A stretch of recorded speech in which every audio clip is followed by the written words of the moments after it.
ትክክለኛ የእውቀት ምንጩ እየጠፋ ነው፣ ዲስቶርትድ እየሆነ ነው እና በዛው ልክ ደግሞ ልጆቻችን ወጣቶች በሙሉ እየጠፉ ነው።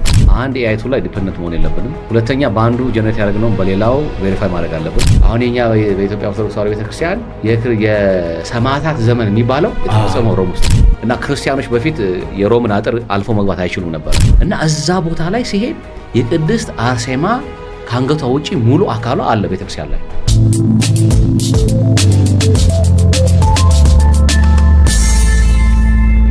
ቤተክርስቲያን እውነቱን ለመናገር መቅደም ነው ያለባት፣ ትውልዱ መቅደም አለባት። እኔ ይሄንን ፕሮግራም የሚከታተሉ የኢትዮጵያ ኦርቶዶክስ ተዋሕዶ እምነት አባቶች ወይም በሌላ እምነት ውስጥ ያሉ ሰዎች ቴክኖሎጂን በጣም በጥልቀት መጀመሪያ መረዳት አለባቸው። ይሄም ደግሞ ትውልዱ እንዳያመልጥ ምን መደረግ እንዳለበት የሚያጠና የሚመረምር፣ ምናልባትም አንዳንድ ጊዜ አልጎሪዝሞችንም መስራት ከባድ ሊሆን ይችላል፣ ግን ክሮስ ቬሪፋይ የሚያደርግ አንድ ኢንስቲትዩት ማቋቋም አለባቸው ብዬ ነው። የእኔ በዋናነት በአሜሪካ ውስጥ በኢትዮጵያ ኦርቶዶክስ ተዋሕዶ ቤተክርስቲያን አማኞችን እንትን ነው አዌርነስ ነው የምሰጠው፣ በግሌ ማለት ነው። ትሬን አደርጋለሁ። ክርስቲያኒቲ ያው በቅርብ ጊዜ አሌክዛንደር ቨርጂኒያ መድኃኔዓለም ቤተክርስቲያን ክርስቲያኒቲ ኤንድ አርቲፊሻል ኢንተለጀንስ የሚል አንድ ሴሚናር ሰጥቼ ነበረ። ሰንበት ተማሪዎችን፣ የቤተክርስቲያን የእምነት ተከታዮችን በሙሉ አጠቃላይ ስለ ቴክኖሎጂ እንዲረዱ እና ደግሞ ሩጫው ያው ቅድም እንዳልኩ እግዚአብሔርን ሪፕሌስ የማድረግ እና የጨለማውን ዓለም የማንገስ አካሄድ ስለሆነ ያለው እሱን እንዲረዱ በራሴ ስለ ቴክኖሎጂ ጥልቀት በመተንተን አስረዳለሁ፣ ሴሚናር እሰጣለሁ። ከዛ በተረፈ ግን ይሄ ቴክኖሎጂ ይዞት የሚመጣው እድልም አለ፣ ሳንካ ብቻ አይደለም፣ እድልም አለ። እድሉን ደግሞ እንዲጠቀሙ። ይህን ቴክኖሎጂ የማያውቅ ሰው ኮምፒውተር የማያውቅ ሰው ነው። ኤአይ ስኪል የቤዚክ ኮምፒውተር ስኪል ሆኗል። አሁን ኮምፒውተር ማያውቅ ሰው እንዴት ነው ስራ ሊሰራ የሚችለው በዚህ ዘመን? ስለዚህ የኤአይ ስኪል እንደዛ ነው። ስለዚህ ሰው የኤአይ ስኪል እንዲኖረው፣ ከዛም ደግሞ የማሽን ለርኒንግ፣ አርቲፊሻል ኢንተለጀንስ፣ ማሽን ለርኒንግ፣ ኮምፒውተር ቪዥን ሊሆን ይችላል፣ የተለያዩ ራግ ሊሆን ይችላል። የነዛ ሞዴሎች አውቆ በተለያዩ ቢዝነስ ዶሜኖች ውስጥ ገብቶ እንዲሰራ ፕሮፌሽናል እናሰለጥናለን። እና አሁን የመጀመሪያ ባቻችን ኦልሞስት ወደ ማገባደድ ደርሰናል። ኦንላይን ነው፣ ቨርቹዋል ነው እና አሜሪካ ውስጥ ነው የምናሰለጥነው። በዛ ደረጃ በአብዛኛው ዲስካውንት አድርገን የኢትዮጵያ የኛ ኦርቶዶክስ ልጆችን ነው ብዛ ስናሰለጥን የነበረው። ነገር ግን ማንኛውም ኢትዮጵያ የሆነ ሰው ይሄን እውቀት አንደኛ ቢያቅ እምነቱን አገሩን ይጠብቃል፣ ሲቀጥል ደግሞ ይዞት ከሚመጣው ምድል ይጠቀማል። ስለዚህ አሜሪካ ውስጥ የተለያየ የጉልበስ ቃሉ ትክክል ይችላል፣ ግን በተለያየ የዴይሊ ዌጅ ውስጥ ያሉ ሰዎች ይሄንን ቴክኖሎጂ ተምረው በቀላሉ ወደ ስራ እንዲገቡ አሲስት እናደርጋለን። አንድ ኤአይ ቱል ላይ ዲፔንደንት መሆን የለብንም። አንድ ሁለተኛ በአንዱ ጀነሬት ያደረግነውን በሌላው ቬሪፋይ ማድረግ አለብን። ከዛ ደግሞ we have to keep human in the loop።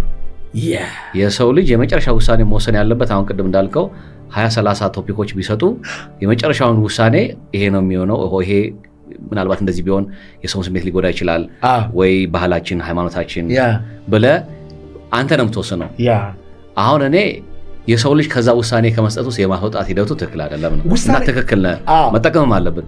ወጣቱን ትውልድ እናስበው፣ ከኤአይ ጋር ኢንተራክት እያደረገ አሳይመንት እየሰራ የቤት ስራውን እየሰራ ኮንቴንት ጀነሬት እያደረገ አሳይመንቱን በኤአይ እየሰራ መጥፎ ነው ያልኩኝ አይደለም።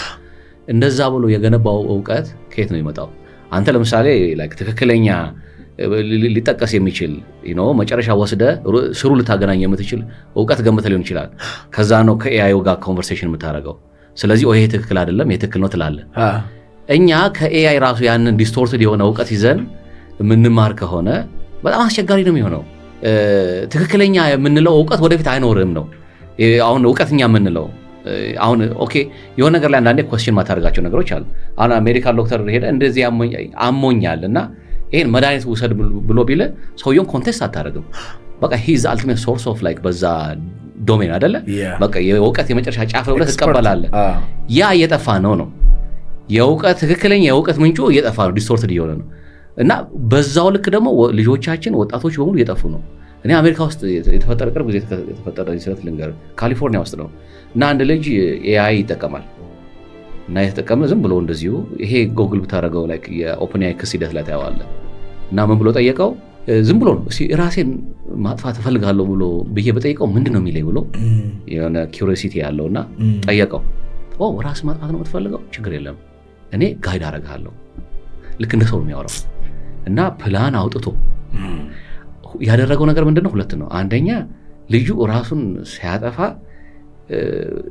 ህመም እንዳይሰማው፣ ሁለተኛ ነገር ደግሞ ቤተሰቦቹ በምንም አይነት መንገድ እንዳያውቁና እንዳይረዱ አድርጎ ቤተሰቦቹን ራሱ ሲያናገራቸው እንዴት ዲሲቭ ማድረግ እንዳለበት ልጄ በቃ ነገ ተምሮ ትልቅ ሰው ነው የሚል አይነት አስተሳሰብ እንዲኖራቸው አድርጎ ልጁ እንደ ቀልድ ነው የጀመረው። ግን መጨረሻ ላይ ቅድም ያልኩ ዲፕሎይ ያልተደረጉ በጣም ፓወርፉል ሞዴሎች አሉ። ሞዴል ቬሪፊኬሽን የሚጠቅመው ለዚህ ነው። እና ልጁ እንደዛ አድርጎ ያው ራሱን አጠፋ። መጨረሻ ላይ እኛ ልጃችን እንደዚያ ልጅ አይደለም፣ እኛ ልጃችን ነገ በጣም ትልቅ ራዕይ ያለው ትልቅ ሰው የሚሆን ልጅ ነው ብለው መጨረሻ ያው ኢንቨስቲጌሽን ምናምን ሲታይ በሙሉ ቻት ያደረገውን በሙሉ ፑል አድርገው አውጥተው ሲያዩ ፕላኑ ሁሉ አለ። በስንት ቀን ውስጥ ራሱ ጋይድ እያደረገ ኮንቨርሴሽን እያደረገ እንዴት አድርጎ ራሱ ማጥፋት እንዳለበት ፕላን አውጥቶ ነው የሰጠው። ስለዚህ ልክ ለጥሩ ነገር እንደምንላቸው ሁሉ ይሄንን ቴክኖሎጂ መጠቀም በተለይ ወጣቶቹ ካላወቁ በቃ አንደኛ እውነት የምንለው ነገር አይኖራቸውም፣ ዲስቶርት እውቀት ነው የሚኖራቸው። ሁለተኛ በእንደዚህ መንገድም ራሳቸው ሊያጠፉ ይችላሉ። ስለዚህ ወላጆች ሁልጊዜ ልጆቻቸው እንደውም ከሆን በቤተክርስቲያን አካባቢ ብዙ ጊዜ ታዘባለሁ። ልጆች ይመጣሉ፣ ስልክ ነው የሚሰጧቸው። ኦኬ፣ ከዛ በቃ እንዳይረብሿቸው ማለት ነው። ልጆች ምን እንደሚያዩ ምን እንደሚሰሙ የምናየው ነገር እያንዳንዱ አልጎሪዝም ነው፣ ሪኮመንዴሽን አልጎሪዝም ነው የሚያመጣልን። እኔ እናንተ ሁለታችን እኩል ዩቲዩብ ላይ ብንገባ አንተ የምታየውና እኔ የማየው አንድ አይደለም። ስለዚህ ወጣቶቹ ልጆቹ ህፃናት በዚህ መንገድ እየጠፉ ስለሆነ ቤተሰብ በጣም ማየትና ትኩረት አድርጎ መካተል። አንዳንድ ሰው አሁን አብሮ አለ ግን የለም። ቤተሰብ ውስጥ አሁን አብረን አለን ግን የለንም። ሁሉም ስልኩ ላይ ነው። ልጅም ስልኩ ላይ ነው፣ አባትም ስልኩ ላይ ነው፣ ሚስትም ስልኳ ላይ ነው ያለችው እና አብረን ያለ ነው ግን የለንም። ስለዚህ ዲጂታል ጾም አንዳንዴ ያስፈልጋል። ስልካችንን የተወሰነ ዲስታንስ ማድረግ አለብን። በጣም አንድ እንትን ማለት የምፈልገው አንድ እንትን አለ። የኢትዮጵያ ኦርቶዶክስ ተዋሕዶ ቤተክርስቲያን ሮም ጣሊያን የምትገኘዋ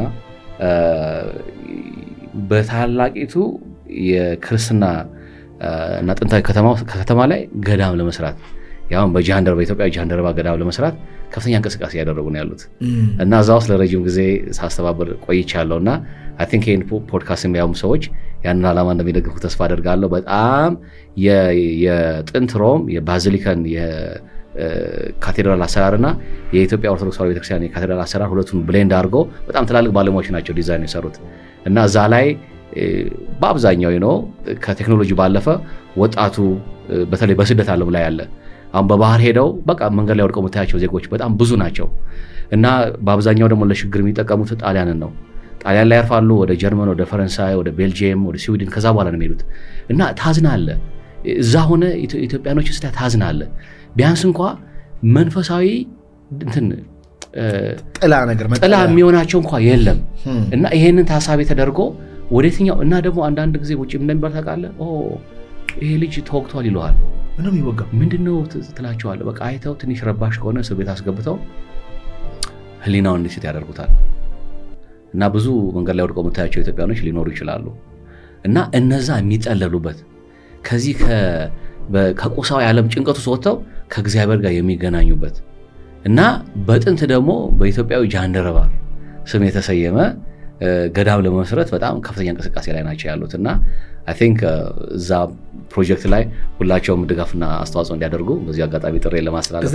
አሁን የኛ በኢትዮጵያ ኦርቶዶክስ ተዋሕዶ ቤተክርስቲያን የሰማዕታት ዘመን የሚባለው የተፈጸመው ሮም ውስጥ ነው። ግበ ምድሮችን የምታየው እዛ ነው፣ ካታኮምቦ የሚባሉት እና በመንፈሳዊ ግማደ መስቀሉን ታያለ። እኔ ለመጀመሪያ ጊዜ ግማደ መስቀሉን በመስታወት ውስጥ ሳየው ሰውነቴ ነው የተከፈለው። ለምን በቃ ክርስቶስ በአካል የተገናኙት አይነት ስሜት የተሰማኝ። ሪል ትክክል ነው። ግማደ መስቀሉ ግማሹ ፖርሽን እኛ ጋር አለ፣ ግማሹ ደግሞ ክፍል እዛ አለ እና በመስታወት ውስጥ ታየዋል። ፊት ለፊት አክሊለ ሦኩን ታያለ። እውነቴን ነው የምልህ፣ ችንካሮቹን ታያለ። ከዛ ደግሞ የተገነዘበትን ጨርቅ ሃይፐር ኮፒውን ታያለ። ከፈረንሳይ አምጥተው እዛ ሃይፐር ኮፒው አለ። ግን ቅድም ያልከው አሚን በጣም ረጅም ቶፒክ ነው። መንፈሳዊነት ምን ያህል ለወደቀ መታየውን ታውቃለህ? ይሄ ቤተክርስቲያኑ ጋር ስትሄድ ንጉስ ቆስጠንጢኖስ እና ንግስት ሌኒ ናቸው አፈሩን ከኢየሩሳሌም አምጥተው አስጭነው ያሰሩት ቤተ መቅደሱን። ግማደ መስቀሉ የሚገኝበት ቦታ ላይ በቤተክርስቲያኑ ግማሹ አካል በቀኝ በኩል ሆቴል ነው፣ በግራ በኩል ሆቴል ነው። አሁን እምነት ዋጋ ስለሌለው አሁን ያለው ቱሪዝም እንደ ብክነት ነው የቆጠሩት። ይሄንም ያህል ካቴድራል ሮም ያው የብዙ ቱሪስት መዳረሻ አለች እና ቦታ አንተ ስላለ ይሄ ግድንግድ ቤተክርስቲያን ምን ይሰራል? ስለዚህ እኔ እውነቴን ነው የምልህ በጣም ደንግጫለሁ። ሲሄድ ለመጀመሪያ ጊዜ ቤተክርስቲያኑ ፊት ለፊት ሲሄድ እዚህ ጋርና እዚህ ጋር ሰው ቼኪን ያደርጋል። ምንድነው ስል ይሄ ሆቴል ነው፣ እዚህ ጋር ያለው ሆቴል ነው፣ በዚህ ጋር ያለው ሆቴል ነው። ግን ከኢየሩሳሌም ደግሞ ቀጥሎ ሮም በክርስትና ውስጥ ሁለተኛይቱ የተቀደሰችው ከተማ ናት እና ክርስቲያኖች በፊት የሮምን አጥር አልፎ መግባት አይችሉም ነበረ እና ክርስቲያኖች የሚኖሩት ከሮም አጥር ውጪ ነው። የነ ቅዱስ ጴጥሮስ እና ጳውሎስ እስር ቤት ትሬፎንታና ይባላል። 3ቱ ፏፏቴዎች ይባላል። አካባቢው ራሱ ትሬፎንታና ተብሎ ነው የሚጠራው። ያ ምንድነው? ቅዱስ ጴጥሮስ አንገቱ ሲቀላ አንገቱ 3 ቦታ ዘለልና ወደቀ። እዛ ቦታ ላይ ጸበል ወጣ። ፎንታና መጣል ያለኛ ፏፏቴ ማለት ነው። 3ቱ ፏፏቴዎች ተብሎ በዛ ነው የተሰየመው። እና እንደዛ አይነት ቦታዎች አሉ ከሮም አጥር ውጪ። ምን ለማለት ነው? ክርስቲያኖች በሙሉ የሚኖሩት ከሮም አጥር ውጪ ነበረ እና ወደ ሮም ሲገቡ አምላኮቻችን ተቆጡ ምናምን ብለው ክርስቲያኖች ይጨፈጭፉ ነበር።